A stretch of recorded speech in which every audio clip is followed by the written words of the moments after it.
एक समय की बात है। एक छोटे से गांव में एक लड़का रहता था जिसका नाम मोहन था। मोहन बहुत मेहनती और होशियार था, लेकिन वह हमेशा अपने जीवन से नाखुश रहता था।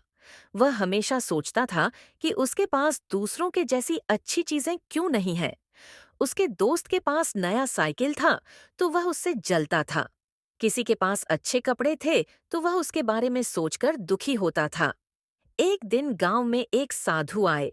उन्होंने देखा कि मोहन उदास है, तो उससे पूछा, बेटा, तुम क्यों परेशान हो? मोहन ने अपने दिल की सारी बातें साधु को बता दी। साधु ने मुस्कुराते हुए कहा, तुम्हारी परेशानी का हल तुम्हारे ही अंदर है।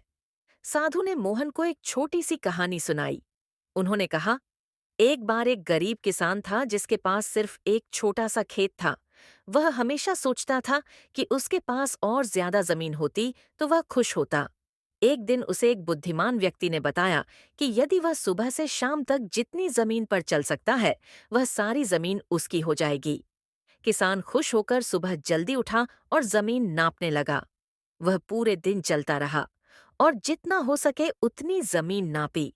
लेकिन शाम होते होते वह इतना थक गया कि गिर पड़ा और उसकी मृत्यु हो गई।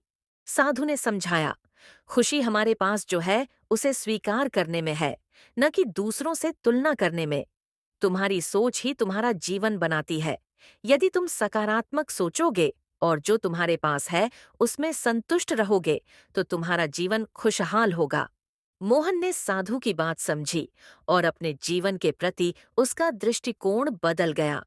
अब वह हर छोटी चीज में खुशी ढूंढने लगा और संतुष्ट रहने लगा। धीरे धीरे उसका जीवन बदल गया और वह सच में खुश रहने लगा।